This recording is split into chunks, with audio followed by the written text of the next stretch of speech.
Thank you for joining us here early in the morning. I hope you're awake.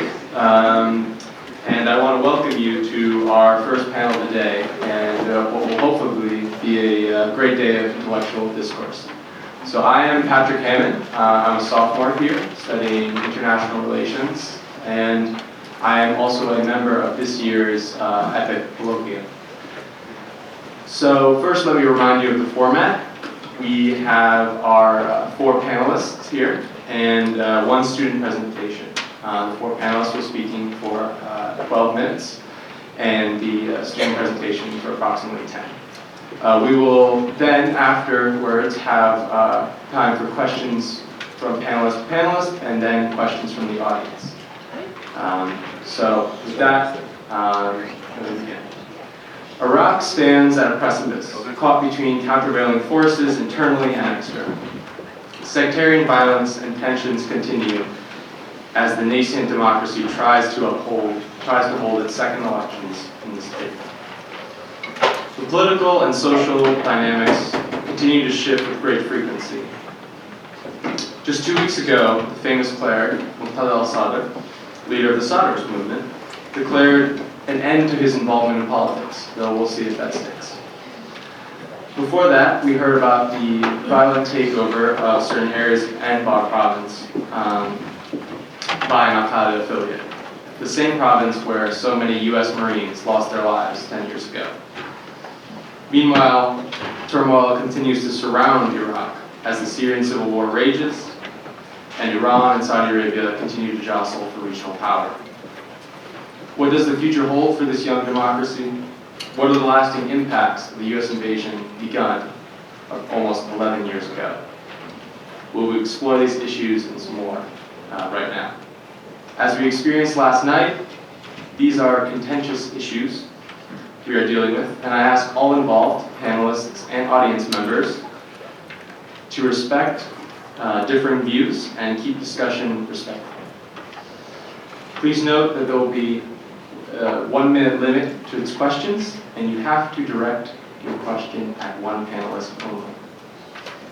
Now with that, let me introduce our first speaker. So many of you heard last night, but I will briefly go over for those who were not here. Dr. Mowaffak al-Rubaie holds a medical degree from Baghdad University and a doctorate in neurology, and is a member of the Royal College of Physicians in the United Kingdom. He lived in exile in the United Kingdom from 1979 to 2003, where he, in addition to practicing medicine, organized opposition to the Saddam Hussein government. In addition to such, he has written 5 books and hundreds of articles in English and in Arabic on Iraq, democracy, Middle East, and Islam. In 2003, he returned to Iraq, where from 2004 to 2009, he served as the National Security Advisor. Afterwards, he served as a member of Parliament, in the Council of Representatives. He also founded a nonpartisan centrist political movement called Al-Wasat in 2009. Among his many awards and distinctions, both in medicine and in politics, we like to think of as the most important being the Dr. Jean Mayer Award from us here. He is also now serving as our joint IGL and Fletcher resident, diplomat in residence, or statesman in residence, my apologies. So with that, please begin. And help me welcome Dr. Long. Thank you very much. Shukran Yasir. Thank you very much. Bismillah. Ladies and gentlemen, good morning to you. I can see that there are some empty seats here, probably the clerks haven't arrived yet. Are they there? All right, sorry.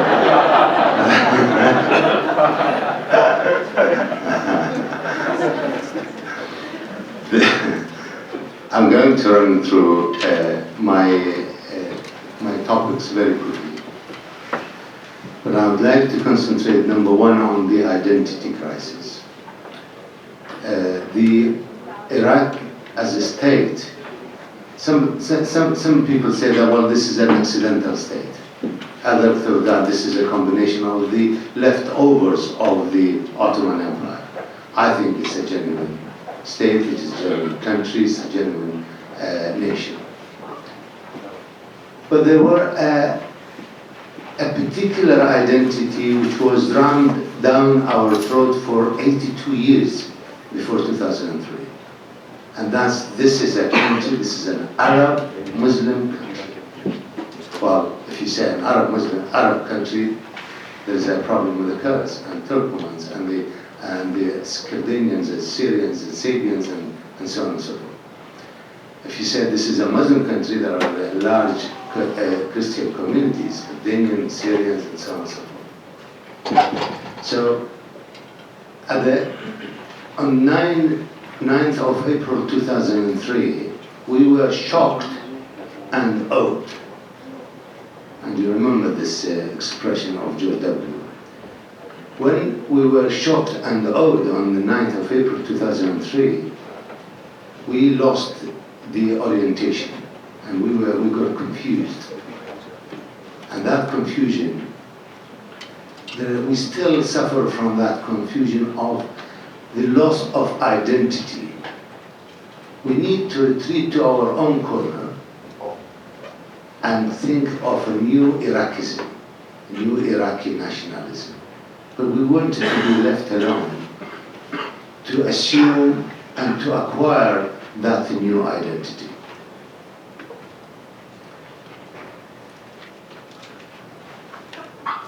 So this is a challenge number one.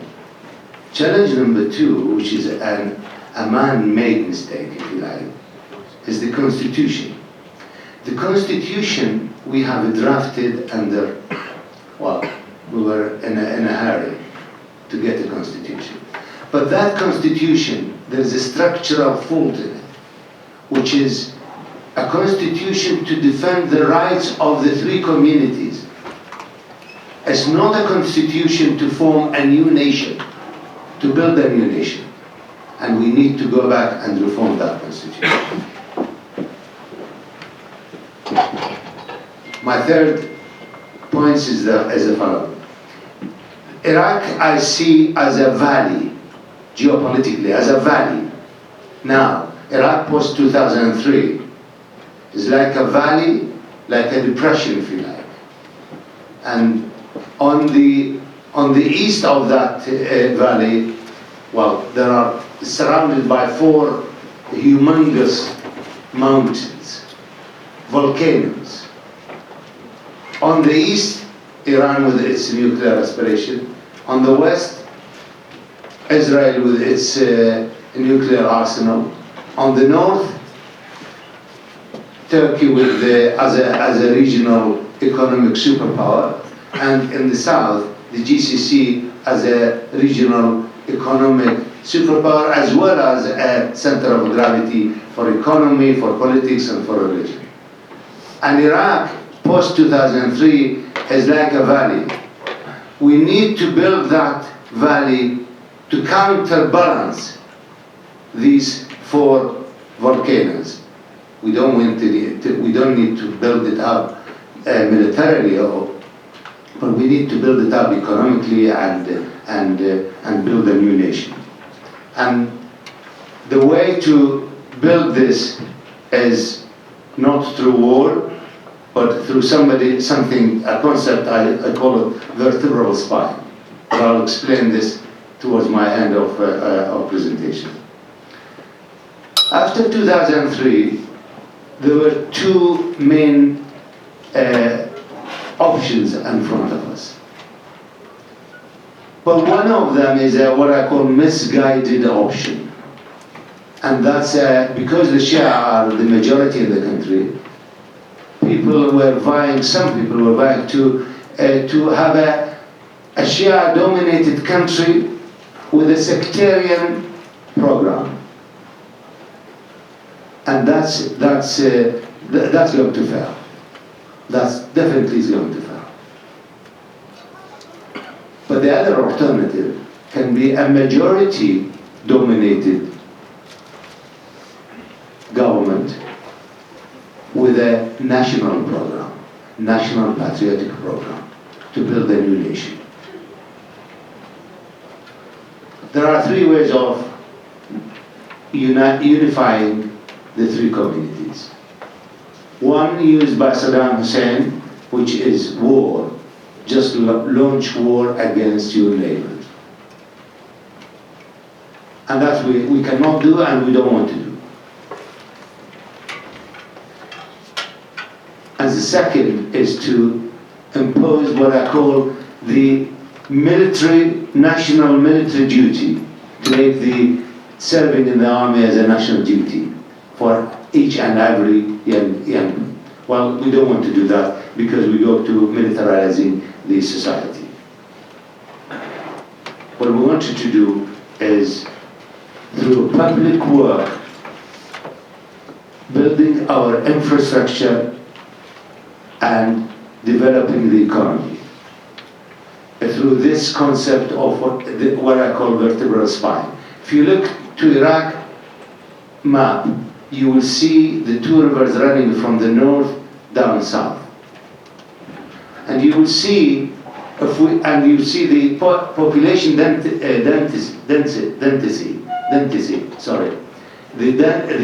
The population concentrate is on this what I call the spine in the middle. And if you build around this if you like, vertical axis of Iraq, your industry, your agriculture, your development, your economy, and most of the oil, by the way, also in that axis. This is the best insurance policy. This is like a bolt to keep the three communities running from Kurdistan to the Arab Sunni community areas down to the south and Baghdad. And you can build your railways there. Through that, you can build your roads. You can build your airlines. You can build all sorts of things around that, what I call the vertebral spine. And this is the way to unify the country through the economic development, through creating jobs. What's the future hold for Iraq?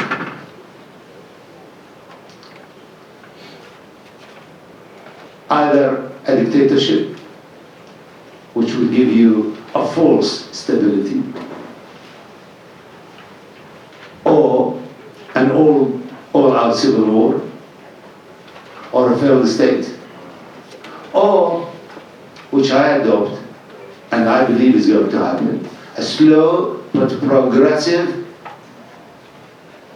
improvement and progress towards full-fledged democratic parliamentary constitutional system. But the immediate future depends on the Sunni Arab community seeing the next general election as free and fair, and they're included in it. And this is crucial for the immediate future, with the immediate. What are the roots of these problems in Iraq? These are not the making of this government. Please don't get fooled by these journalist reports saying that this government is the source of all evils in Iraq. This is not true. This is a country with a very long history of wars. There's a lot, since the formation of this country, there was an internal power struggle, whether between three communities, different parties, you name it. In the recent years, some of the failed governments as well, post-2003 and before 2003. And to add to that, all the legacy of the US mistakes after 2003, and the isolation by the Arab states, near isolation of Iraq by the Arab states, neighboring Arab states. To add to all this, oil wealth has not translated into economic growth, a real employment, and has not increased per capita income. So we're going through, if you like, a crossroad here. Crossroad of either false stability, I called it, which will, the dictatorship will bring false stability, or a national unifying government for the three communities, unifying the three communities with a fair share of wealth and power between the three communities. The key challenges, I see them in 2014 and this year. Number one, security in Al-Anbar. Number two is the budget's deficit. Number three is Baghdad, Erbil, and Ankara agreement, or disagreement as the case may be. And general election, the general election on the 30th of April this year. Formation of the federal government after the general election. And the formation of the KRG government as well, which we've been waiting for it for the last 5 months now. Probably they're going to break the record. The world record is in Belgium anyway, which is there's still in the Belgium and for 9 months, I think, 9 or 10 months.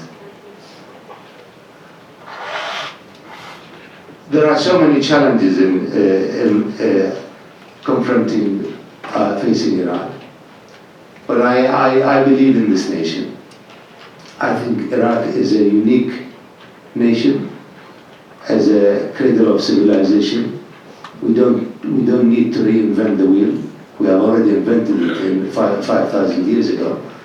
We don't need to reinvent the constitution. We have already written the first constitution in the history. I strongly believe in this country, and I believe we will put it out of its present challenges, and we will make it happen. Thank you very much. Thank you, Doctor. So our next speaker is Ms. Emma Skye. Ms. Skye is a senior fellow at Yale University's Jackson Institute, where she lectures on the new Iraq and Middle East politics. She earned an undergraduate degree in Oriental Studies from Oxford University. She also studied at Alexandria University, Hebrew University, and the University of Liverpool. She spent time in a number of NGOs in development, conflict resolution, Israel, the West Bank, and the Gaza Strip. Starting in 2004, she served in Iraq as the political advisor to the commanding general of U.S. forces, General Odierno. And she has published numerous articles on Iraq in the New York Times, Foreign Affairs, Foreign Policy, and Politico. She was honored for her service by becoming a member of the British Empire in 2003, and then an officer of the British Empire in 2008. So please help me welcome Ms. Skye.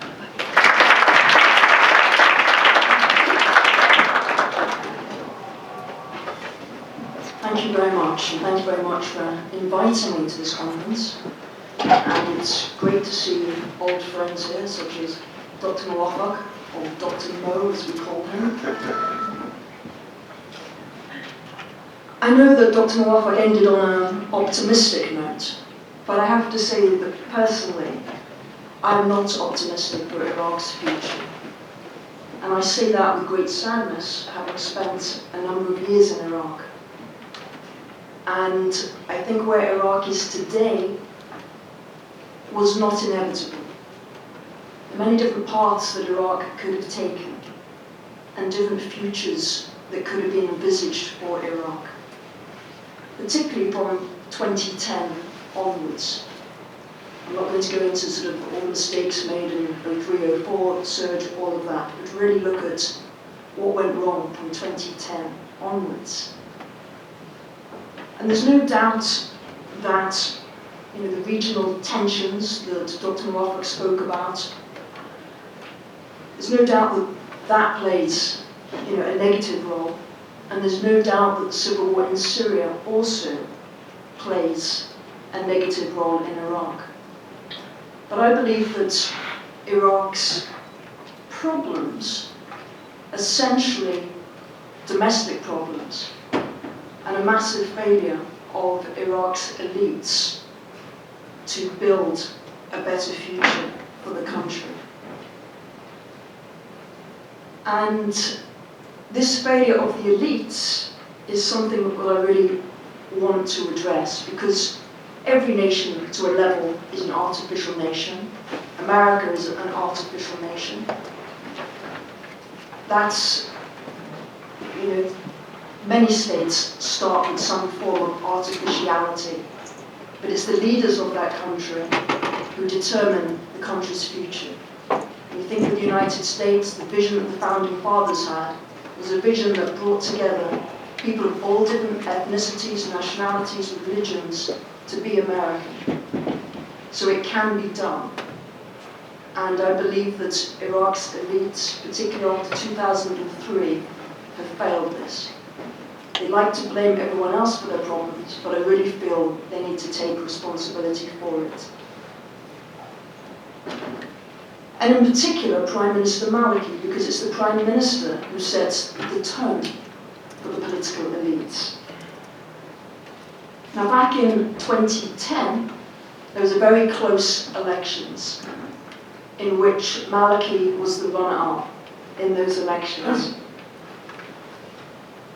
But what happened then was the United States came out and backed a second term for Prime Minister Maliki, and so did Iran. And so the winning bloc never had the first opportunity to try and form a government.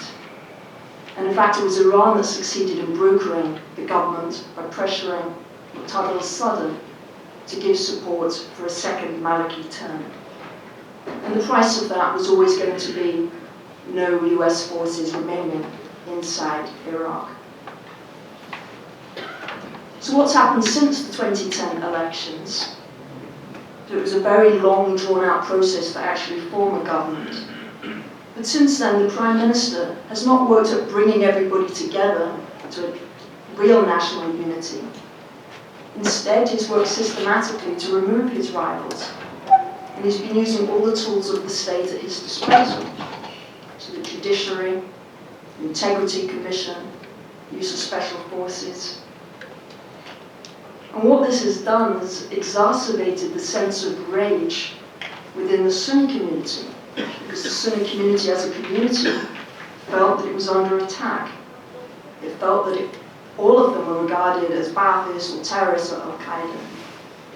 And when they saw their leaders being removed, it made them feel very insecure.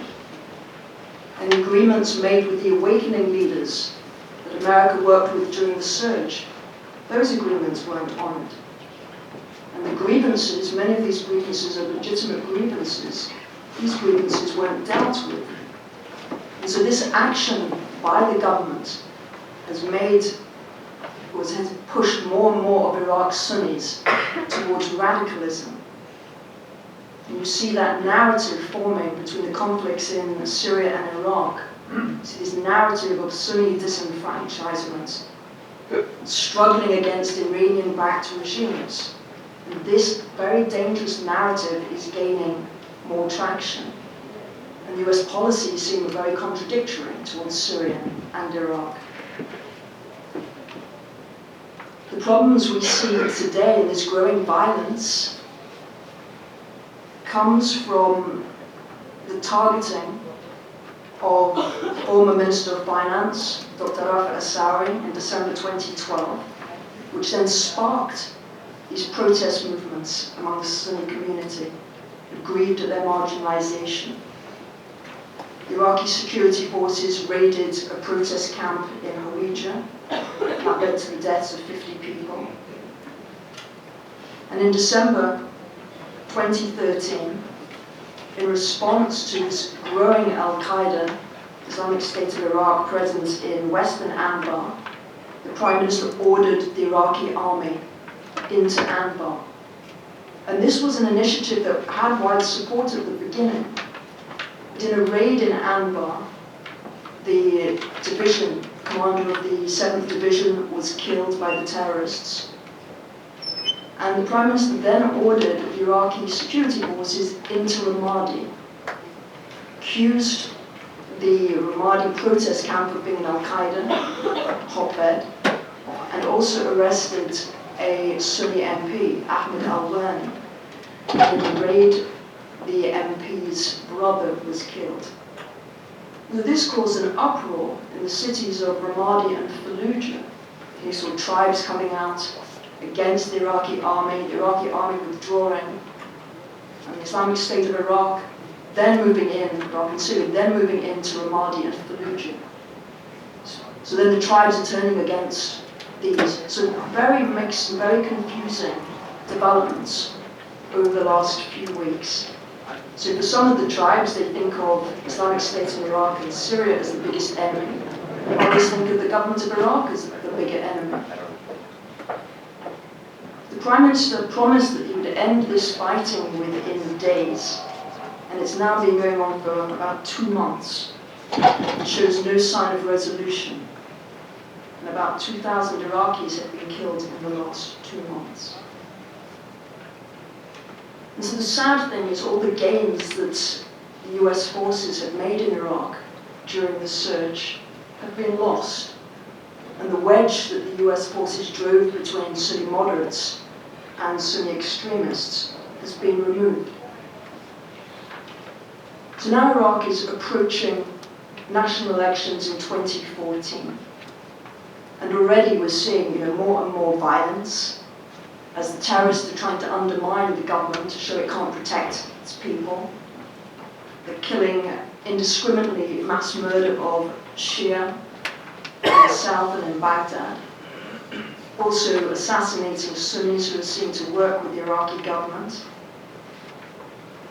And the Prime Minister calculates that these operations in Anbar, getting the Iraqi army to go into Anbar, is going to be good for his electoral prospects, because he can portray himself as the Shia strongman.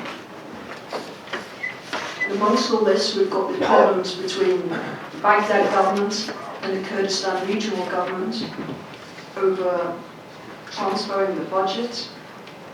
And the President of Kurdistan declared the refusal to transfer the budget as a declaration of war against the people of Kurdistan.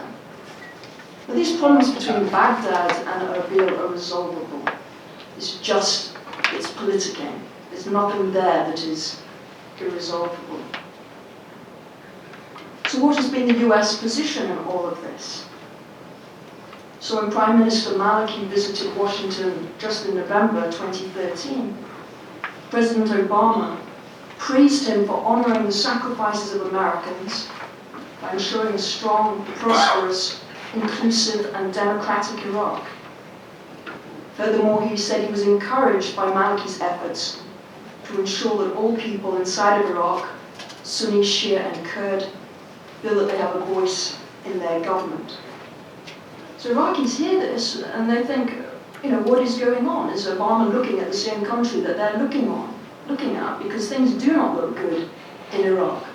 And this leads to all these conspiracy theories of secret agreements between America and Iran, which are nonsense. For these elections, it's very unlikely that they're actually going to change anything. The same faces are appearing once again. It's likely that the Prime Minister's coalition, the States of Law, will be the largest bloc. I personally think it's going to be very hard for him to gain parliamentary approval for a third term, but he can continue to sit in the seat as Prime Minister of a caretaker government, and stopping any other contenders. But Iraq's problems won't go away if the Shia manage to replace Prime Minister Maliki. He's a symptom of the problem. He's not the cause of all of these problems. Because you've got the same kleptocratic elite, they're going to argue once more about how to divide up Iraq's oil wealth.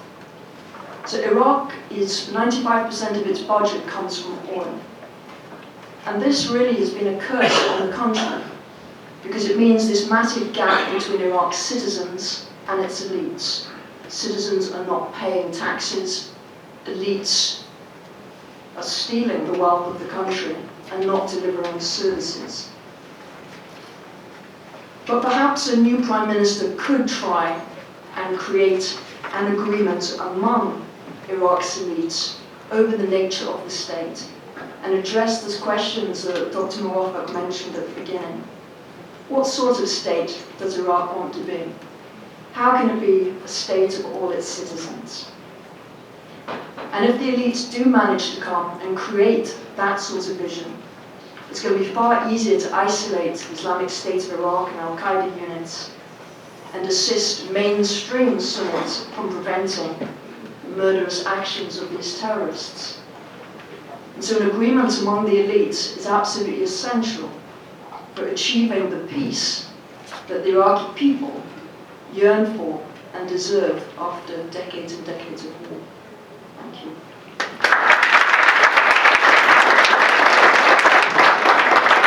Thank you, Ms. Scott. Now it's my pleasure to introduce Mr. Peter Harling.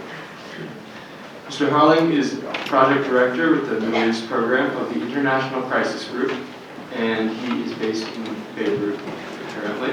His research at Crisis Group is focused on Iraq, where he lived and worked for over 7 years. He also conducts and supervises research in Lebanon and Syria. His professional experience includes being an independent consultant for the French public and private sector, including the Ministry of Foreign Affairs and the French Institute of International Affairs. He is also a political science researcher, writing a PhD in Paris at the Higher School for Social Sciences and Studies, and also a research fellow at Sorbonne University Center for International Studies. So with that, please help me welcome Mr. Harling.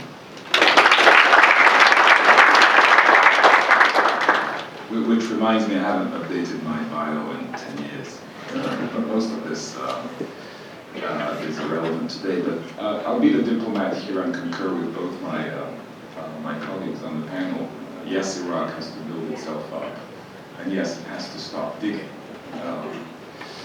I'll be trying to unpack some of what has been said already and talk to the structure and practice of power that is taking shape in Iraq, which is gelling within this political elite, regardless indeed of who currently is in power. And I think to understand that, you need some back and forth between local dynamics and how the central power invests in them and turns them to its advantage. And here I think what's going on in Anbar, and Annie spoke to that to an extent, is a good example of that interplay between the local and the national, so to speak, at least the central. In Anbar has developed over the past decade, and it goes back even before that, under Saddam, a narrative of victimhood, a sense of a collective fate which is increasingly separate from the rest of the country, from the course taken by the rest of the country, and which really isn't an aspiration of the people of Anbar. It's a strong desire for being part of the state that would recognize them as citizens and protect their rights as such. There is this deepening sense that they're on a track of their own.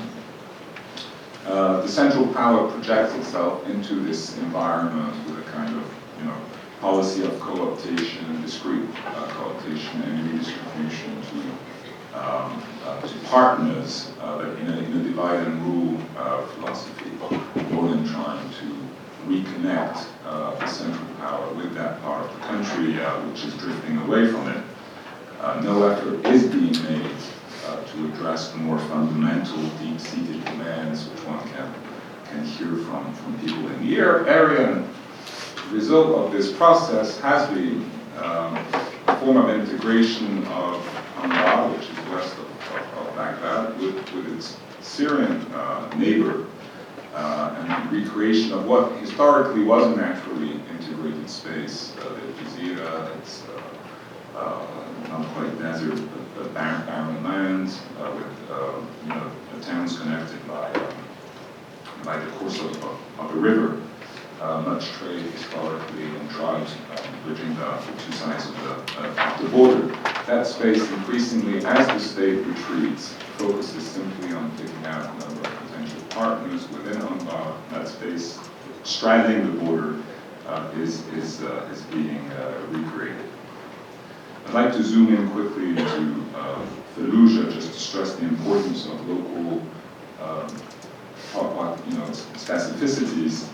Fallujah, which is a town just 100 kilometers from Baghdad to the west, is a very close society, close because it's very conservative, because it has a very strong sense of local identity, sense of pride in its past, but also in a sense in the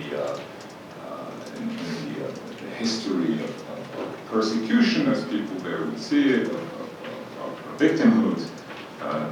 It's a city that considered itself a martyr, a city, and tries to rebuild its identity through the private fields and being, in a sense, subjected to particularly strong forms of violence. It's also a society that's very complex, very varied, but extremely cohesive. You have in Fallujah, unlike other towns in Anbar, real local elites, commercial, religious, tribal, intellectual. You have a middle class, which essentially blew out unemployment in neighboring Baghdad, but also, is part of this city, which is reminiscent of the kind of city-states that existed centuries ago. Now, specific to Fallujah is also a particular loathing of the state at this stage, which it sees as, a power seated in the capital, beholden to Iran, projecting itself through resources it acquires by diverting what should be redistributed in a very different kind of spirit, and projecting itself also through security services that locals consider sectarian militias, whether that's true or not. So the recent crisis that Emma described just brought all this to a head. As a result, you've had a year of demonstrations, no response whatsoever from the government, a string of arrests, culminating in the arrest of this prominent Sunni figure and igniting this sense of outrage. Much turmoil in the city. The army had already withdrawn, the police went underground, and local Al-Qaeda affiliated militants jumped on the opportunity to enter the city, raise the flag, and so on. Now, the reaction in Fallujah was to push back, but moderately on Al-Qaeda, because this loathing of the state, as it is perceived, proved overriding. So a deal was, modus vivendi was negotiated with Al-Qaeda for them to retreat from the central neighborhoods, adopt a more low profile in the suburbs, and contribute to the defense of the city for fear that the Iraqi army would move in and subject the city to the kind of domination that people cannot countenance today.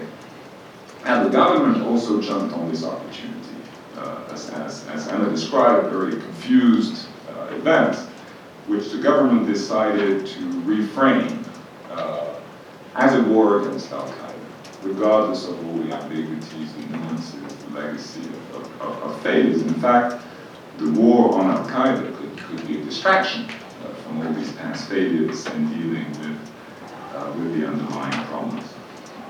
I think that's been really an overriding instinct of central authorities in Iraq. It's something very much in sync, I think, with what's going on elsewhere in the region. You rule by radicalizing or investing in the radicalization, the ammunition of one segment of your society, its isolation, of course.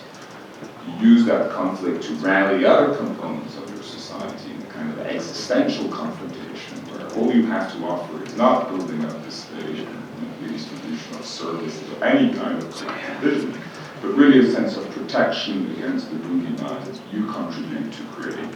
Although, there's a reality to the existence of Al-Qaeda in Iraq, you can play it up to different degrees, and you can behave in ways that actually exacerbate the problem, on the contrary, help address it. The temptation here, I think, is really to invest in the existence of this conflict, to polarize your own society, consolidate in some segments of it at the expense of others, and then use this confrontation internationally to go and seek support, using the overarching, the revival of this overarching narrative of the war on terror, which we all thought we'd gotten rid of at the end of the Bush era, which is coming back now quite strongly as the West fails to define any other kind of paradigm with which to deal with the very complex set of challenges posed by the uprisings in the Arab world. So here, you have a growing disconnect between the public narrative, I think we've heard some of that, and the practice of power, which rests fundamentally, as I've described, on polarizing society, investing in its divisions, rather than trying to bridge them sincerely. It rests on distracting from the lack of a positive agenda by using the negative one of identity politics, existential conflict. And it rests also on retracting to useful territory, fighting for what counts most, control of the capital, for instance, even if your hold over an area like Anbar is weakened by the tactics, the means you put to this end. Strike deals also. Again, I spoke to that to some extent. Baghdad can strike deals with Iraq and Kurdistan. You scratch my back and scratch yours, more than trying to consolidate framework, kind of agreement, bringing together the country's elites that could serve as a bedrock for building a collective vision that would help the new Iraq emerge. Now, the story is not completely as depressing as it sounds. To me, I mean, a tentative silver lining is that one dynamic at play in Iraq, which is happening de facto more than as a result of any conceptualization, is the evolution of power. Precisely because elites in Baghdad are very focused on reaping resources, on protecting their status. And that entails losing control over some parts of the country, accepting the reality of the emancipation of others, even empowering local elites that you need as partners in the game playing out in capital. I think that, in a sense, could be a positive development for the future. I think a lot of what's happening in the region there, again, points towards not partition necessarily. This is not, this is a Western fantasy, and it's a regional fear, because partition can occur. It's extremely bloody. It's not a solution. It's the end of a process that leads to disaster. But in between, the reconstruction of a very centralized, hegemonic state as we see in the region in the 20th century, and partition, I think there's much room to explore political formulas in which power would be vested more at a local level, enabling profound changes in society and in their report to politics that would pay off in the future. Thank you.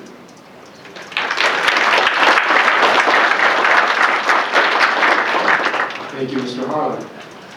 Now it is my great pleasure to introduce Mr. Yasir Abbas. Yasir is a graduating senior here at Tufts, majoring in international relations with a focus in international security, and also a member of this year's EPIIC Colloquium. Former to his studies, Yasir served as a local interpreter with the United States Army in Iraq for over 4 years, where he helped start and organize the Awakening Movement and national reconciliation in northwestern Baghdad. Yasir immigrated to the United States at the end of 2009 on a special immigration visa, where he first settled in the wonderful city of Nashville, Tennessee, and attended Motlow State Community College before transferring to Tufts in 2012. So, help me welcome my friend, Yasir Abbas.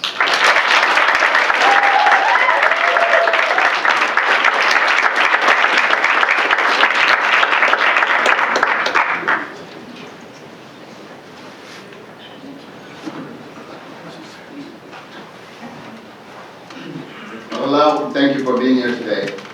It is a great pleasure to be speaking to you. I first would like to thank Sherman, Heather, Alex, Olivia, and all the wonderful people who made this possible. I would also like my fellow panelists and welcome them to this great institution. In academia, personal story tends to fall by the wayside. So as a supplement to this conference, I would like to tell you a story today. A story of young Iraqis who defied all barriers to serve their country in a very unconventional way by working with the coalition forces as interpreters. More stories available about these people today often talks about what they are today and what happened to them. But I want to tell you about what they did, why they did it, and how they lived. I hope I do them justice through telling you today my story. I was born in Baghdad, Iraq, and lived there until the end of 2009 when I left for the United States. I was 19 years old when I first saw the American tanks rolling in Baghdad Street, dragging the statue of Saddam Hussein behind them. It was euphoric. I felt euphoric because there was finally some hope in our lives. I felt that we would finally be able to live with some dignity. I remember those days when I was in school and I was forced to cheer "Live Long the President" every time a teacher walks into my classroom. The President, Mr. Saddam Hussein, the same person who executed 2 of my uncles for opposing these policies. But all that was long gone in 2003, and I looked forward for a different Iraq. But thanks to the now well-known U.S. mismanagement of the war, Iraq was soon engulfed in chaos. And I was there with the rest of my countrymen, watching our country being burned to the ground. At that time, I was faced with two difficult options: to sit on the fence and watch, or to get involved and do something. So in 2005, after I barely graduated from high school, I decided to get involved. I knew I would regret it for the rest of my life if I didn't do something. I first tried to enlist in the Iraqi army, but I failed. I didn't have the money to bribe my way in, nor did I have the wasta, or the right contacts, to push my application forward. I then entertained the idea of joining a local militia with some of my friends. But I knew that I was not willing to do some of the things they did, so I refrained. My other option was to work with the U.S. Army as an interpreter. It was a very difficult decision to make, but I thought to give it a shot. I learned English in a very unorthodox way. A lot of it was outside school. When I was in middle school, I became very fond of a young lady in a nearby university. She spoke French, or I think it was French. So I decided to learn French to impress her. But due to a lack of resources to learn French, I decided to learn English. What is the difference, I thought? English, French, they will all sound very impressive. At the beginning, working with the Americans was very frustrating. In addition to constantly suspecting my intentions, I was shocked to learn that the Americans knew very little about Iraq and had a minimum contact with the local populations where they operated. The only times we talked to the Iraqis were when we raided and searched their homes in the middle of the night, sometimes detaining their sons and confiscating their weapons. It was an extremely difficult time for me. It felt like I was betraying my country and my people. So I quit and went home. For months, I sat home and did nothing, joining the rest of millions of bystanders. By doing nothing, it felt like I was betraying my country even more. By just watching it, being burned down without even a limb, moving a limb. I returned to my work with the Americans. A little over a year later, things started to change. My understanding of the war and the conflict grew and became more nuanced and complex. Working with the Americans exposed me to all narratives. I understood why a Sunni might fight alongside Al-Qaeda or turns his face away when seeing an innocent Shia being slaughtered in the name of God. I understood why a Shia would call a mass murderer his hero. I understood how fear and uncertainty manipulate our actions and get us to do things that we would never do otherwise. At that same time, the Americans started to realize how important it was to engage with the local population in a very different manner. And the Sunnis, in addition, especially in western Iraq, tasted the bitterness of humiliation of living under the rule of the oppressive state of the Islamic State of Iraq, and they did not like it. Soon, a rebellion was on the verge. Because I was from a mixed tribe and lived my life in mixed communities, I was able to bring a lot to the table during the negotiations between the Americans and the tribes. I was able to advise U.S. military officers on the social, political, and tribal dynamics that made them more informed and capable negotiators and decision makers. After months of intense negotiations and planning, we finally launched the rebellion. We called it the Awakening. Sunnis, Shias, and Americans fought side by side. I felt like we were unstoppable. The Taji Awakening, where I worked at the time, was quite complicated and different from the rest of Iraq. We had a mixed city, Sunnis and Shias, and many homogeneous villages.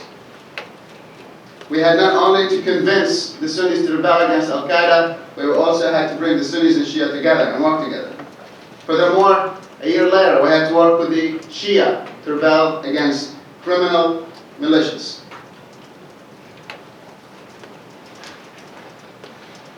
I have a few things to say about the Awakening, and I will make it short. We had a few simple yet complex principles that guided our approach to the Awakening.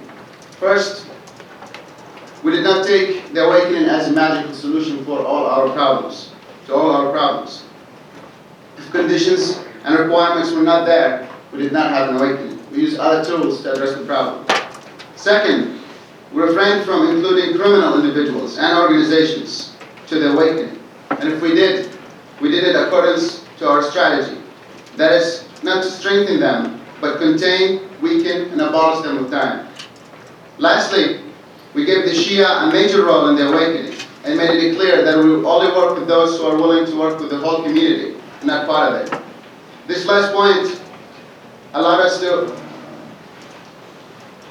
have a genuine national awakening, a stronger position in repelling sectarian accusations, and made it easier to lobby the Iraqi government for support and to include our awakening members in the Iraqi security forces, which by no means was easy. The result of the Awakening exceeded all expectations. The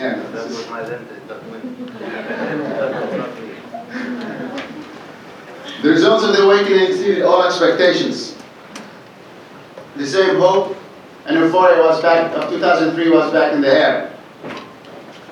During that same time, 18 men from my village, including 2 of my close relatives, were kidnapped and executed by Al-Qaeda in the Yale province. A few months later, 25 men and women from the same village, my village, including 3 brothers-in-law, were mistakenly killed by an American airstrike. I had to bury them and return to my work this very next day. On my way to my work, I thought to quit my job, for it was too much pain to work with the same people who just killed my family. But how could that change things? What good would that bring to my people? How would leaving a foreign force armed to the teeth and an absence of a way to communicate with my people will help my country? the US forces made deadly mistakes, we were also bringing more peace and hope to so many people. Furthermore, I knew the men and women with whom I served. They shared my pain, my grief, and put their lives on the line to help my people. There were many things, but they were not cold-blooded colors. The decision to work with the Americans changed my life. Working as an terror was an extremely difficult and dangerous profession.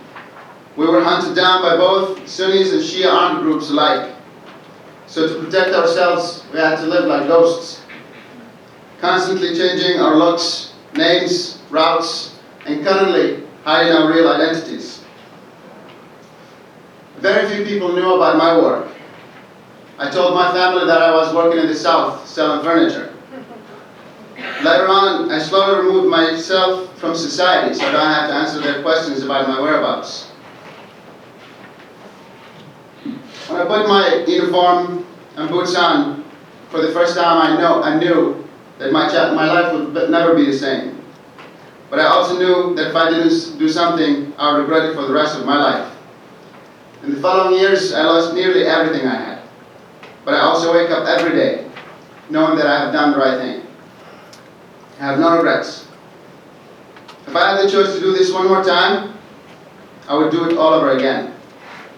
I would do it because I know that all it takes for evil to prevail is for good people to do nothing. Thank you.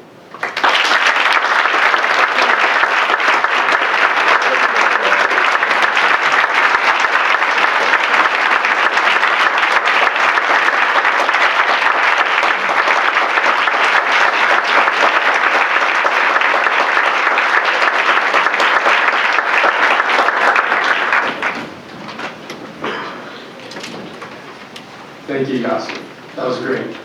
So, apologies. It is my great pleasure to introduce another one of my classmates in EPIIC, Elayne Stecker, who is a senior from New Canaan, Connecticut, double majoring in international relations and Arabic. This past winter, as part of EPIIC, she was fortunate enough to have the opportunity to conduct research in Amman, Jordan, where she had previously studied for 4 months, and Erbil, Iraq. Although much of her academic career has focused on the Middle East and North Africa, she's passionate about conflict mitigation and post-conflict psychology throughout the world and hopes to pursue these fields of interest in her postgraduate career.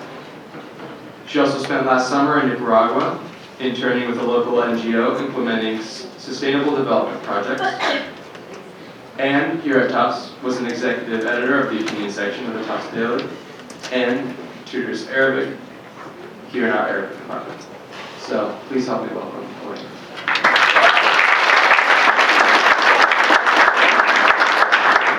Thank you, Patrick. As stated, this past winter I was fortunate enough to have the opportunity to conduct research and interviews in Amman, Jordan, and Erbil, Iraq.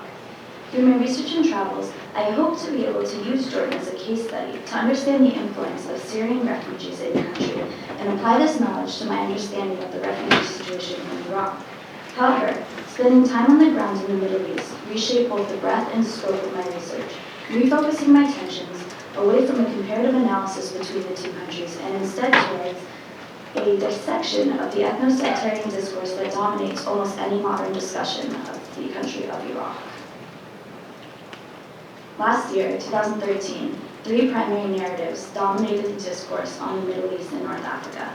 The first was the perhaps premature discussion of the failure of the Arab Spring in this region. The second was the American government's shift away from the region towards the Pacific. And the third was the now infamous remapping of the Middle East along ethno-sectarian lines as encapsulated by Robin Wright's New York Times op-ed. While Wright's ideas were controversial, they were not entirely unprecedented. Recent analysis in the Western media has focused somewhat myopically on sectarian division and conflict, oversimplifying the complex dynamics of states in flux. Nor has this been more apparent to me than the admittedly underdeveloped discussion of Iraq and its future.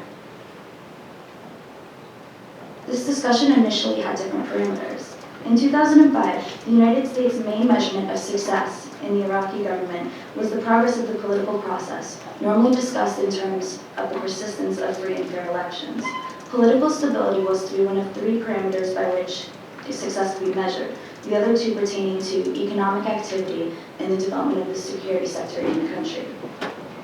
However, despite the country's initial successes in terms of ratifying the Constitution in October 2005 and its continued pursuit of democratic elections, an increase of sectarian violence in 2006 and the recent resurgence of said violence has reshaped Western discourse around the country's progress.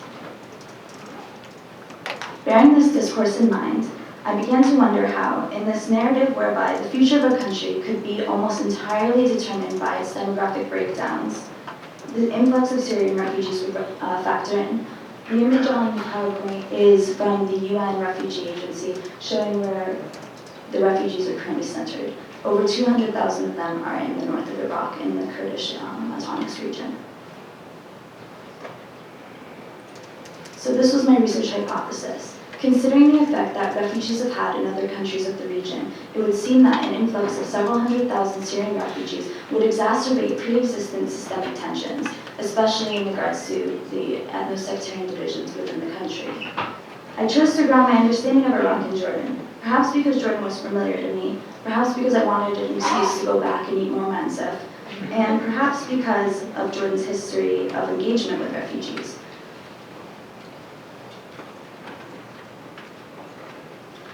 Most people I interviewed in Amman believe that the refugee crisis would persist for years, as the Palestinian and Iraqi refugee crisis had in the past. Many believed that the refugees would be tolerated at first, but later resented for the strains that they put on the Jordanian system. It was these strains in which I took an interest. Many also believed the Syrians would stay in Jordan, especially in the north of the country, where familial and tribal ties linked them to northern Jordanians. This led to many resource-based concerns in the Hashemite kingdom in the short term and the long term, including fears over water scarcity and strain on the health and education systems. These concerns manifested into resentment of perceived government corruption, a profound xenophobia, and weariness of regional conflict and chaos. With this context in mind, I flew from Amman to Erbil in January, looking for common ground in the refugee crises. However, upon arriving in the Kurdish region of Iraq, I discovered that the refugees were well received, in part due to their ethnic ties to the Iraqi Kurds, as the majority of the Syrian refugees in the north of Iraq now are also Kurdish, in part due to the region's cognizant handling of the refugee crisis, and in part due to a persistent empathy in terms of the Iraqi Kurds. As one minister of the Kurdish regional government put it, quote, "Displacement happened to us not so long ago, so we know how it feels." Obviously, when I tried to make a comparative analysis of the Jordanian and Iraqi refugee crises at this point, I ran into a wall.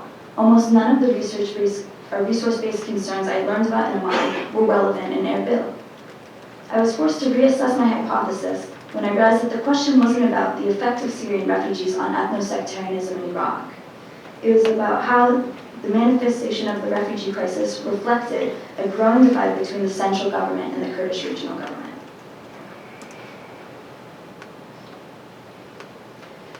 Some senior officials of the Kurdish regional government that I spoke with thought that this division, or spoke about this division rather, in ethnic terms.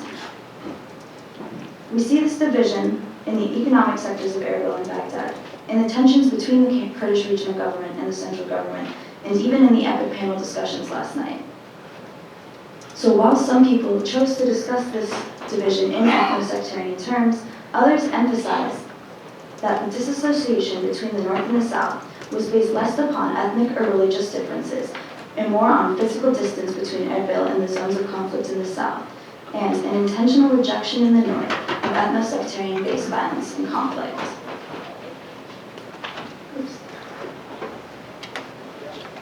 I can't argue this conclusion with empirical evidence, only anecdotal. I was in country when terrorists took the Anbar province this January. The violence that rocked Ramadi and Fallujah resulted in the displacement of approximately 30,000 Iraqis in the first few days, according to a number of Kurdish regional government officials that I spoke with at that time. Baghdadi officials are sending their families to Iraqi Kurdistan for their safety, one told me. The primary narrative I heard in this regard was that the Kurdish autonomous region was a safe haven, both for Syrians and for Arab Iraqis alike. As long as the people seeking refuge were peaceable, they would be accepted, regardless of their religious and ethnic identities. Oops. And so this is the conclusion I took away, that discussing this conflict only in terms of ethno and religious differences is oversimplifying it. We need to reshape the dialogue and go back to the original context in which we were viewing Iraqi progress, which was to view it in terms of continued political progress, economic activity, and development of the security sector. Things to watch for are the elections that will take place in April of this year, the persistence of the continued rule of law, respect for the Constitution, the upcoming oil deal with Turkey, and hopefully the mitigation of violence. Thank you.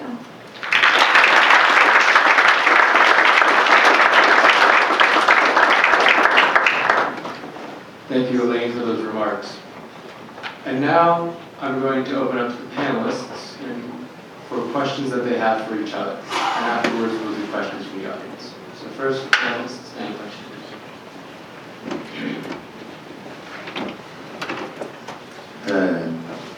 Two things. One is, Yasir, I'm really proud of your presentation, of your experience. But I said the guy who was shown on here was my identical twin, not my Yasir. On Professor Ahmed's presentation of very, what is the word, very bad prognosis. She depicted a very bad prognostic picture for Iran.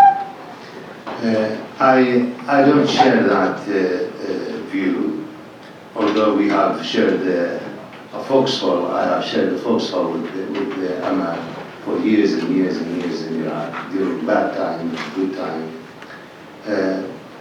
And we have shared experience. But I have 2 points I wanted to draw our attention to. Number one is the state sometimes need to assert its authority. And they need to, the Iraqi security forces need to apply and implement the rule of law. And that is seen as government, politically motivated orders by government trying to settle scores with its foes or its competitors, if you like. Okay? So that, I think we need to differentiate between the state asserting its authority and consolidating its authority, because we're coming from an authoritarian regime, and to absolutely no order after the occupation. So that's point number one. We need to differentiate between state consolidating its authority on its people and politically motivated government orders, if you like, to settle scores with its enemies. Point number two, Al-Anbar province is almost always a troubled province. And this is the norm for Al-Anbar. This is from Ottoman Empire time. Iraq was under the Ottoman Empire control, and then Al-Anbar was rebelling and revolting against the Ottomans. After that, during the King Faisal I, during the monarchy, they gave him real headache to King Faisal. To General Qasim as well. After that, they showed him the whatever, and the two Arabs followed General Qasim. The two Arabs, Abdurrahman Arif and Abdul Salam Arif, before the two brothers, who lost from 1963 to 1968. They were from Al-Anbar. They were born and bred and brought up in a very famous tribe in Al-Anbar, and despite they are part of the sons of Al-Anbar, the Anbaris were not happy with them, and they rebelled against them. And here is Saddam Hussein. There were so many coups d'etat against Saddam Hussein from Al-Anbar province. And do you remember the recent history against the Americans during the occupation? The Fallujah and the Ramadi and al-Baghdadi and the Garma, there are so many incidents against the Americans during the 9 years of occupation in Iraq. Now, their protest camp and their protest against this government and the previous government, I think it's not something new. So we need to factor in this. The nature of Al-Anbaris are rebellion nature. Thank you.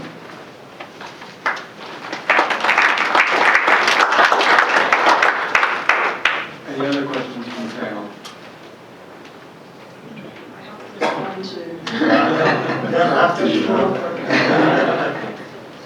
I think it's really important to differentiate between legitimate targets of the Iraqi security forces and those which are not legitimate. So we look at the terrorist training camps in Western Anbar. That was a legitimate target. What is not legitimate is the arrest of Sunni politicians. They have immunity from being members of parliament. So we've seen political targeting. Also the ways in which the Iraqi security forces have conducted themselves have not been, in some instances, in accordance with the way you would expect them to. So when they went to arrest the MP in Anbar province, his brother was killed in the arrest, and then there's a photo of the Iraqi security soldier with his foot on the head of the man who's been killed. So these things create a bad impression. I'm sure you'd agree with me that operations need to be based on intelligence, warrants, going after terrorists, not going after political rivals. On the issue of Anbar province, as Dr. Mowaffak mentioned, the US forces have got a long history inside Anbar province. And a lot of work was done to build up moderate leadership there and to distance them from the extremists. And unfortunately, it's these moderate politicians such as Dr. Rafa Asawi, who was Deputy Prime Minister and then the Minister of Finance, one of the most highly respected people. He's from Fallujah, and as Peter was saying, he's a medical doctor, tribally respected. He sort of ticks all those boxes. So he was one of the most prominent leaders and one of the most moderate. And he was then accused by the government of being in cahoots with terrorist organizations. So that undermined the moderate leadership of Anbar. Today, I believe there are over 300,000 people from Anbar who've been displaced in the last couple of months, with the Al-Qaeda taking over the towns, with the artillery being used, with the bombs of the towns. So this is not a way of resolving the problems of Anbar. And I would suggest that Dr. Mowaffak, that the actions of the government have been going against finding a resolution and not been helping to resolve the problems there. They're counterproductive, those tactics. Thank you. So now we will open up for questions from the audience. If you can please line up behind the two microphones in the aisles here. And remember to introduce yourself and the institution or organization from which you are from. And keep your questions to 1 minute and direct them at one panelist only, please. So we will now take a question from the audience.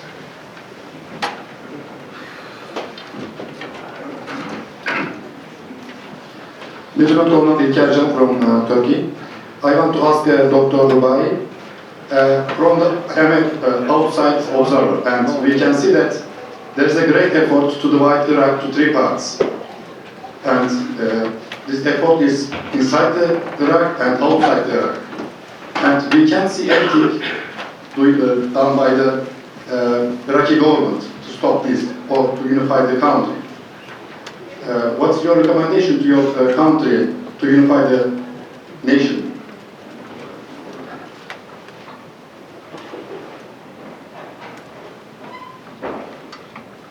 All right, next question.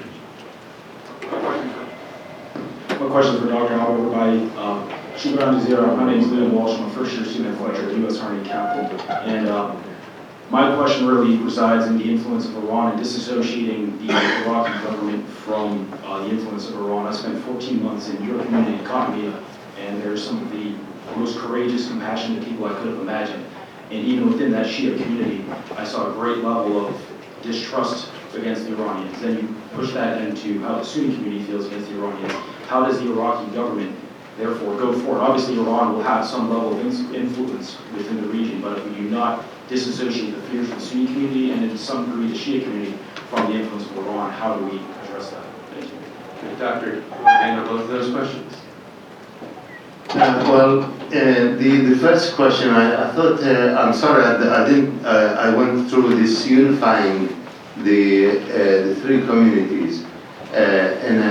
My theory is not to go to war, because that was tried and tested by Saddam Hussein, to unify the three communities behind him, not to go for military duties for national military duty as well, but to go for building the infrastructure and public works. And what I proposed is this, what I call the concept or my vision of unifying the three communities is building the vertebral spine. Building vertebral spine is to make the corridor from the north to the south of these two waterways, all the roads, all the railways, all the airways as well, all the agricultural, industrial plants, whatever we can do, we'll judge these by their economic viability, not by their this is for to the Kurds and this is to the Sunnis and to this factory we will build it for the Shia and so on and so forth. We will judge these projects, the infrastructure project, by their economic viability, and this is the way forward: is to buy economic development, by a grand plan of economic development and creating jobs and being fair and to all your and I think this is there is a difference between the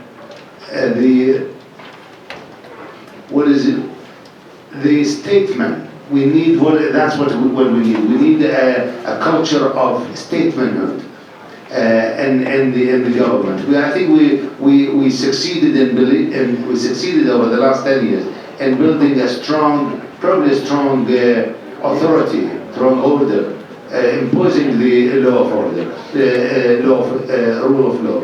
But we need to build state institutions, not institutions for communities, not this the three communities competing between for political power and economic interest. And this is what I call new Iraq.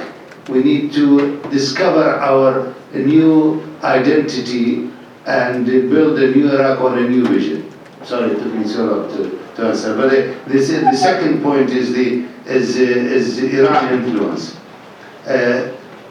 Because we are not on a Chatham House rules here, I will answer the gentleman in a very diplomatic very diplomatic way.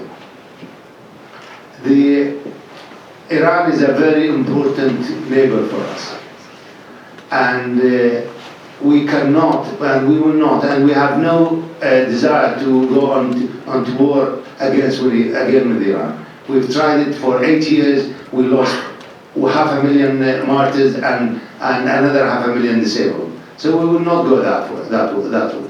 I think the only way is, this is a strategic, important neighbor we need to build a very good relationship with. At the same time, we don't think that the good relationship with Iran and the strategic relationship with the United States of America are not mutually exclusive. They're not. We can have both at the same time. So we believe that having a very good complementing, even in economy, and we have now with Turkey $13 billion trade. We want it to be with Iran probably 12.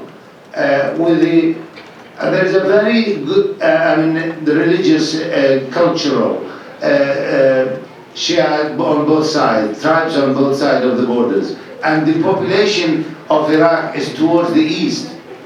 There is a huge desert between Iraq and the rest of the Arab world.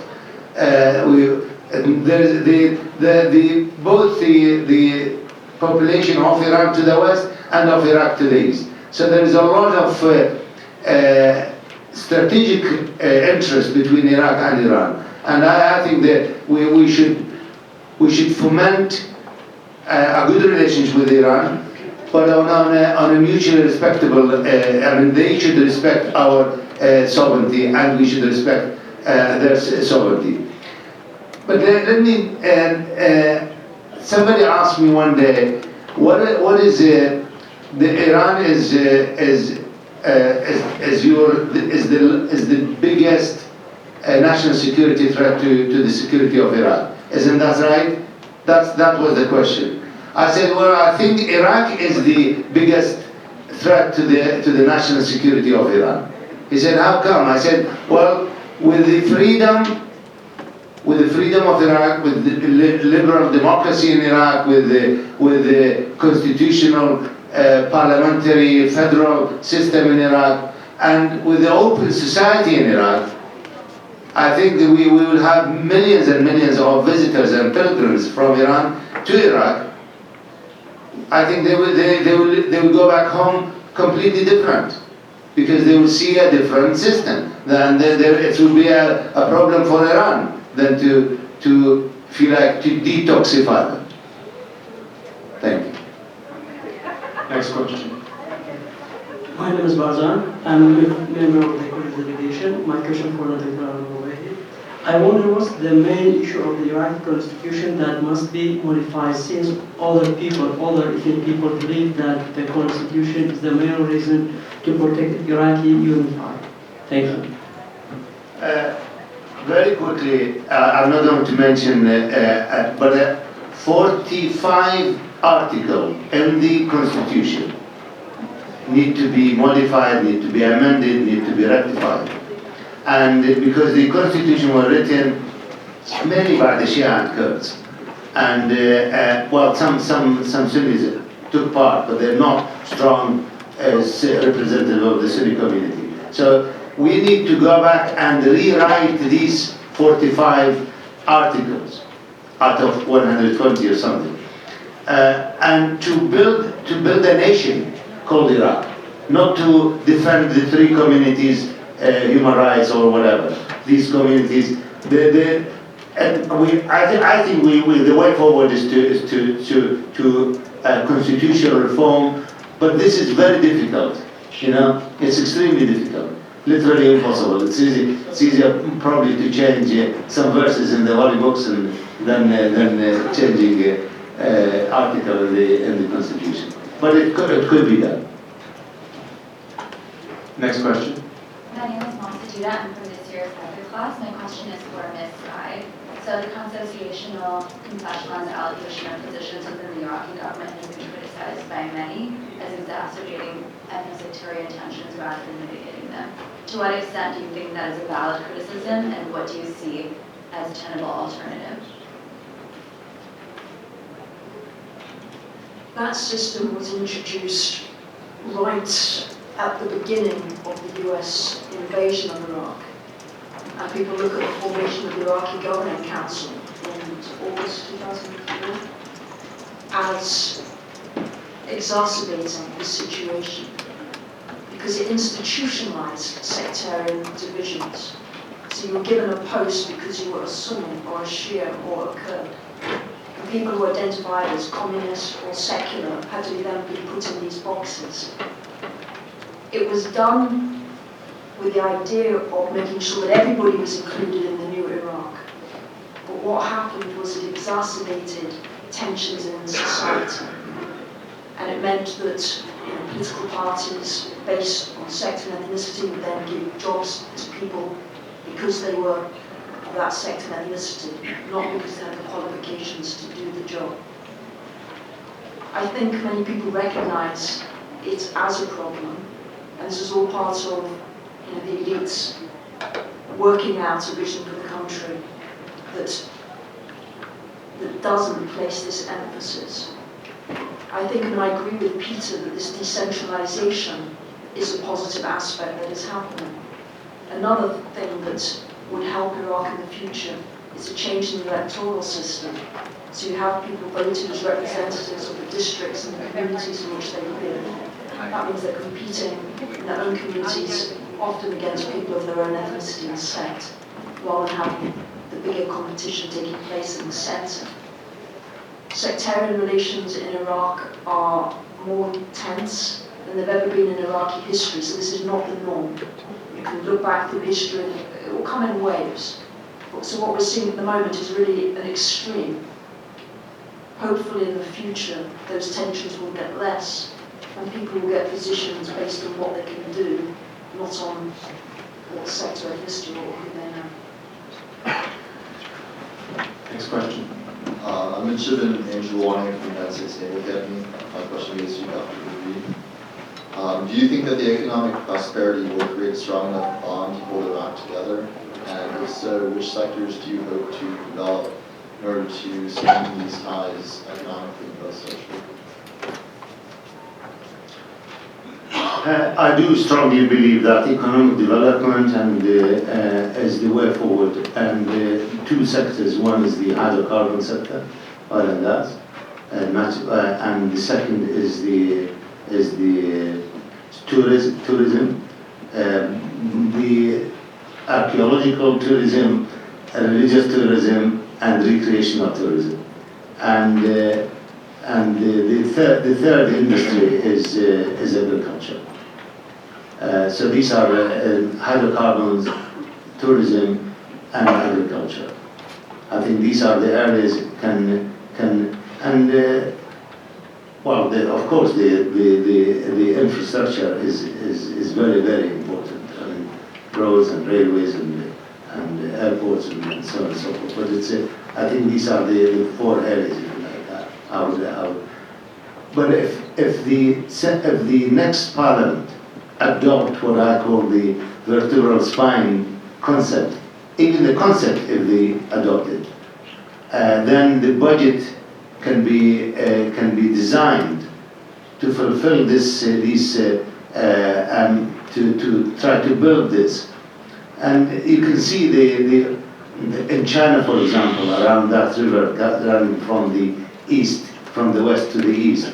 This is what probably some people have thought that this is a pivotal factor in unifying China. And now it's the development around around the river. So I think the two rivers can be a very, very strong unifying factor. And to concentrate the development around these two rivers from the north to the south, I think this is very good. And I mentioned this before, I think in a different gathering. I think if we look east and west, if we look east, we remember the 8 Years' War, we remember all the problem, Arabs versus Persian and all this. And this history is basically military security. If we look west, we remember the 3 wars we got involved with Israel. So it's another security military memory, if you like. So this horizontal axis of looking at it's only security and military. While if we look vertical axis, that's Turkey down to the GCC, I think this is the best vision for Iraq. To look, because Turkey with the EU connection and the stepping stone to the EU connection, as well as it's a regional economic superpower, Turkey. while GCC as well as a center of gravity for religion, economy, and politics, with a lot of money there. So we look vertical, we look economy, south and north. If we look with horizontal, it's security, military, and problems. Next question. Hi, my name is Ryan Nicholas. I'm a member of the EPIIC Colloquium.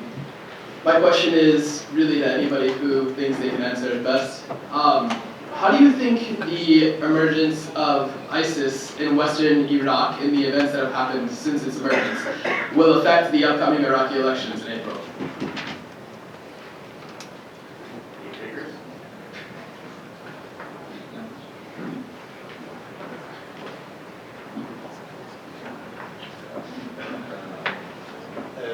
If no volunteers, I don't think that this is going to delay the election. I strongly believe that the election will be held on the 30th of April. It is highly unlikely it's going to be postponed, neither for national reason, for regional, and even for international. But it's the worst can happen. Probably Fallujah will be excluded, and they will leave 1 or 1.5, if you like, a member of parliament to be elected later by the Fallujahs. Otherwise, even the rest of Al-Anbar will take part in the election. Just to add to that, I think if you look back at 2005, at the elections 2005, the existence of Al-Qaeda prevented many Sunnis from going and voting. And I suspect the same thing would happen in the areas where Al-Qaeda controls the population. So I would say in some neighborhoods in Fallujah, I would argue it would be very difficult for Sunnis to go and vote. I think it will affect it that way. Thank you. Next question, please. Hi, I'm Huzan Balay, and I'm also part of the Kurdistan delegation. My question is for Ms. Sky. Given that Iraq is not able to consolidate a federal unity in which the Kurds, the Shia, and the Sunnis are able to come together and then create this new Iraq, what is the next best and realistic political scenario for Iraq? That's a very good question. I mean, I think, let's go, yes. I think when you look at the Kurdish region, and Kurdish region's relationship with the rest of Iraq, I think confederation is a model that could work well. I don't believe that Iraq's future works if it's going to be a Sunni region, a Shia region, a Kurd region that moves towards partition. And as Peter said earlier, partition is always extremely bloody. You can look in the south and say Shia region and Shia are fighting each other. The Kurds in the mid-90s had a civil war. So it's not just about having ethnic or sect purity. That's not the issue. The issue is governance arrangements for these different areas. So I think if you had confederation between the rest of Iraq and Kurdistan, and you have decentralization in, if you want to call it Arab Iraq, the rest of Iraq, I think you're moving towards a model that empowers provinces. You know, some of those provinces want to form regions with each other, that's possible. But I think decentralization is critical, and not moving to 3 areas, because then there will just be continuous fighting over the borders. There'll be more forced migration of Shia from Nineveh, of Sunni from Basra, pushing them out. That's not what people want. Next question, please. Hi, my name is Max, and I'm a student in this year's EPIIC Colloquium. My question is actually for Yasir, and I'm wondering what you think about America's full withdrawal from Iraq in, I believe it was 2011, and whether or not had America left behind a residual force, as was discussed, but not ultimately agreed to. Would that have made the security situation in Iraq better today, or would it not have really made a difference? Thank you for the question. I think it's an important question to look at. I look at the 2011 withdrawal from Iraq, and I think that would answer a question perfectly, as a failure and a loss of the war.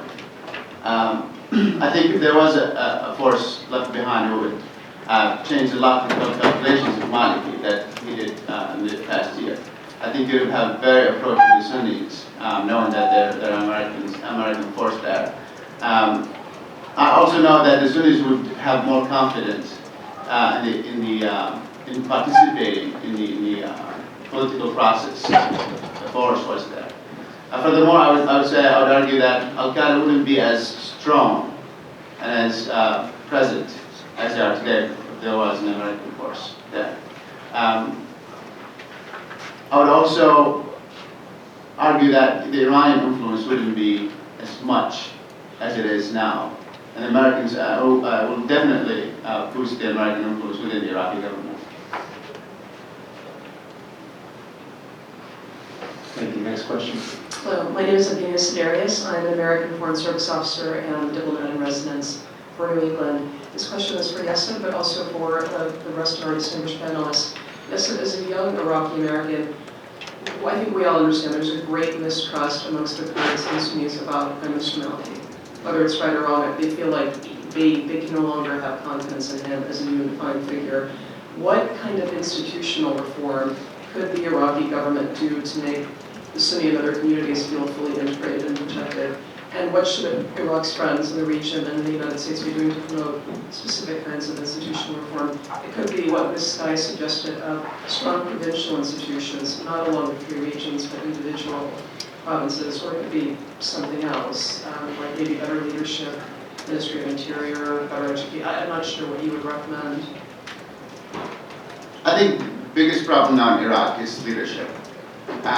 The lack of political willingness, as Dr. Mowaffak mentioned, is the great problem in Iraq. Corruption is massive, and the corruption made the system work toward serving that corruption, not serving the country. And I think this is the biggest and most problematic issue that Iraq faces. I don't think that we need a new system in Iraq.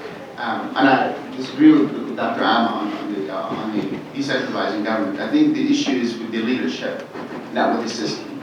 And that must be something that we must recognize. But beyond Prime Minister Maliki, what levels of leadership are you referring to? I think the parliament, the faces need to change, new faces need to come. There are a lot of people who are, I would say, politically unacceptable, there's a lot of people won't take them back.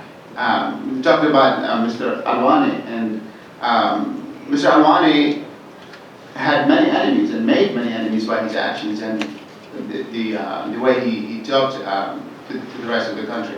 We had the same problem with Awakening. There's faces that you cannot, that they are the problem. You cannot bring people together when these faces are around in the leadership. And I think that's the biggest issue in Iraq. We need to change the faces. We need to change the system, the political system, but not the change the faces, not the political system. If that makes sense. Thank you. Next question. Hi, my name is Vinod. I'm from the Singaporean delegation. My question is for Mr. Yasir Abbas. First of all, thank you for sharing your story. It's really moving and inspiring. I would like to know how has the role of Iraqi youth been in inciting change in Iraq, especially over the last few years and with the elections coming up, and how do you foresee this to change in the future? Thank you. I think that now the Iraqi youth started to realize and recognize their potential role in changing Iraq. I think in 2003, their role was very minimum. Remember, we've lived and grew our lives to be submissive to this system. And that needs time to change. And I think the Iraqi youth just started to realize and to see their role in the future of Iraq. There's great movements of youth in Iraq now, especially in the south, and especially among universities.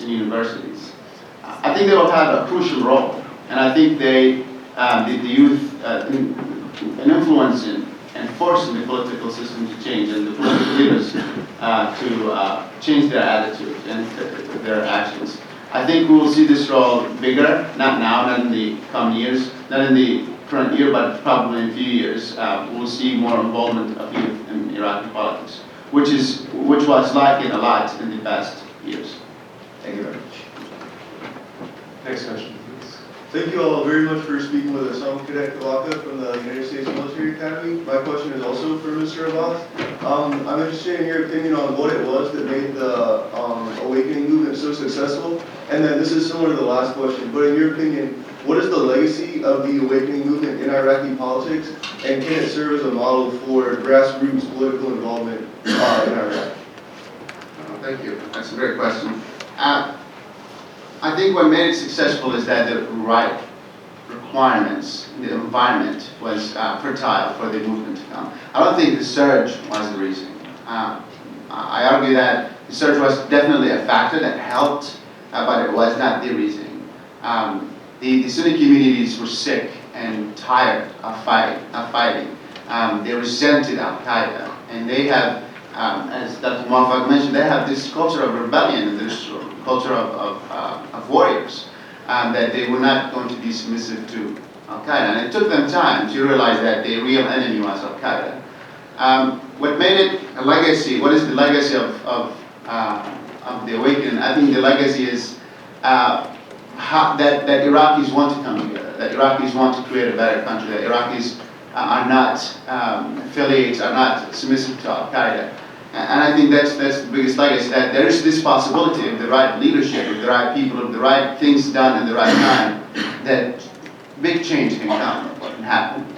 And I hope that answers your question. These will be the final two questions. Hello, my name is Shiri. I'm from the University of Haifa, Israel, and this is a question for Mr. Yasir Abbas. The war caused Saddam Hussein fall, but it also caused massive economic damage. Do you think that, do you feel that the current government is popular among the Shi'i population, or some of them would like to go back to the situation it was before the war?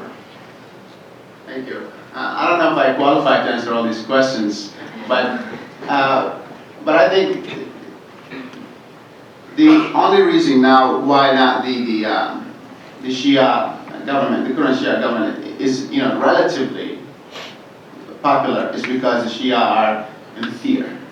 And as Peter mentioned, they use these events, they use these scapegoats communities. I would call it scapegoat events and structured concepts to mobilize the Shia. I don't think that Malik would be the first options for many Shia. But as we call it, it's the best worst option that they have. And I think that the manipulation of fear and the manipulation of uncertainty, and usage of that fear and uncertainty to mobilize communities is big, and it's happening on the ground. But I think Iraqis are not as naive as we might think. They start to realize all these things, and as one of my cousins told me, he said, the sectarian fear card has been burned, and we look for and we know the realities of the political system now. I hope that answers your question. Thank you very much. This will be the last question. I'll try to make it good. My name is Mike Baskin. I'm a PhD candidate here at the Fletcher School. Former U.S. Army officer, served in Afghanistan, served in Iraq. We were actually in the same unit at the same time. I'd like to congratulate the Institute for Global Leadership in EPIIC for, a year at Singapore, Israel, Turkey. Kind of impressive, I would say. So bringing people together at the same time, very impressive. We've heard about political systems, we've heard about politics, we've heard about conflict, we've heard about economics, we've heard about security. Heard bottom-up perspectives, looking forward at the social psychological aspects as well. My specific question is, in my experience, and I think Yasir illustrates this as well, in 2007 the U.S., at that particular stage of the conflict, acted as an armed mediator between the parties. It's now 2014. The U.S. has stepped back from Iraq. What parties or party will act as the facilitator or mediator within Iraq? And my second question is, kind of to the points of where these levels of politics, what are the catalyst points within this conflict? So we've heard about perspectives of all these things, politics, systems, economics, security. Where are the catalyst points to drive positive change in the future? It's an open question for all panelists. Thank you.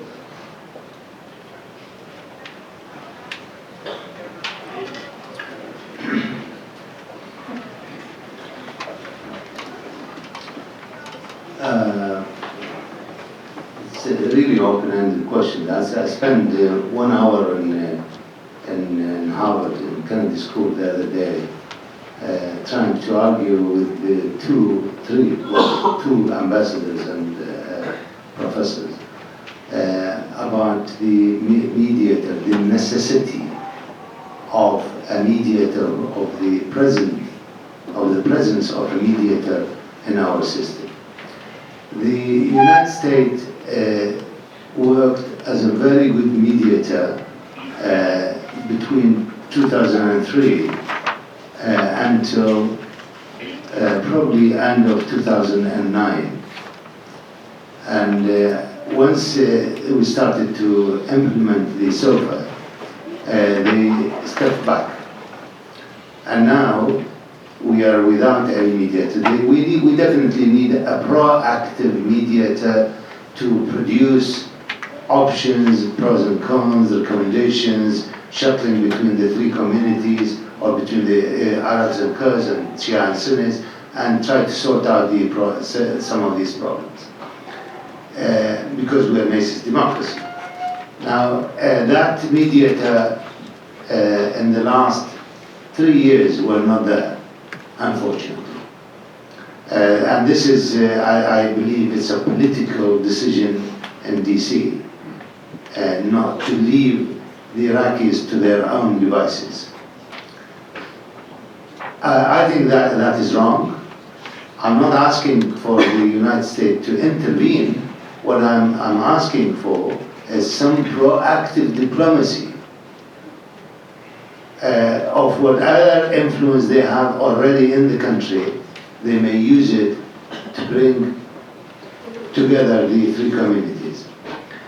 If the U.S. And I'm trying to lobby the UN on this. If the U.S. does not want to do it because of political will, lack of political will, then I think the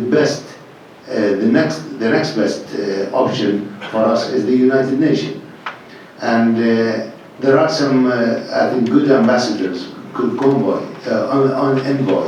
from the United Nations to Iraq. But they were not given the chance of doing the mediation between. We don't need a facilitator. Well, I know that some of the embassies, ambassadors in Baghdad are doing this, some facilitation, bringing the two sides together. But we need a proper mediation with, to do some proactive work. And I think the U.S. was situated in a good place, was to mediate, but not the product of this willingly. And in the last 3 years, we don't have any mediation. Any other panelists want to weigh in? Maybe I'd say the word in addition. I agree there's no need for mediation. In fact, I see it as a very welcome development that the U.S. is not hands-on, no Rubaie presence in Iraq or in the region at large, for that matter. I think the region, after decades, a century, in which foreign interference was a structural factor both of conflict and political processes. And this foreign presence was a key factor also of legitimacy. Regimes invested a lot in their international legitimacy from within their domestic one. I think we're witnessing a transition towards a region where these societies and these polities have to sort out their problems to a large extent on their own, drawing on some level of interference from outside players. But I think the fact that that's decreasing is positive.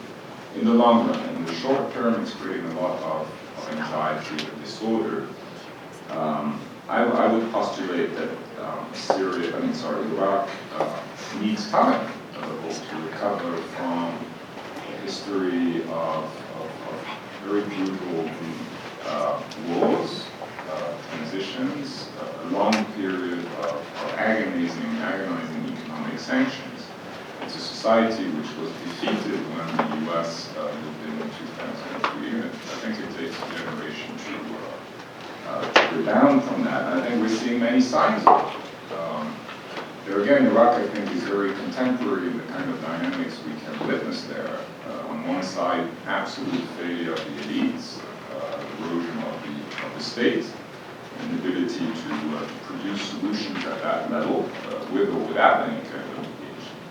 And on the contrary, I think a lot of creativity, remobilization, reinvention on a grassroots level, but it's all very small scale, very tentative, very experimental, and there again, it will take time to see where this can lead. Make it very short. I think it's important to remember that in mediation, you need to create a motive for the parties to come and negotiate, or to come together, and you have to create an alternative that will be worse for them than negotiating. I think now that alternative is not worse for the political parties within the government, because the scale of corruption and the scale of power they're gaining because of this conflict is keeping them in power. And I think if any party wanted to get involved, and I don't see the UN playing a part in that role, I think we'll need to have a power to change the calculations of these parties, to change the calculation that the alternative of not negotiating will be worse for them. How we do that, I don't know, but I think that must be done before bringing the three parties together. In terms of catalysts for positive change,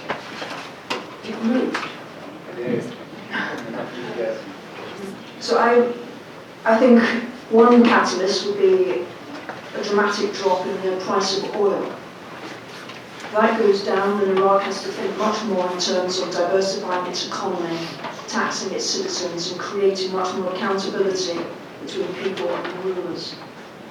Second, as I mentioned before, is some reform of the electoral system. So you're the honourable representative for the Taji or Tamir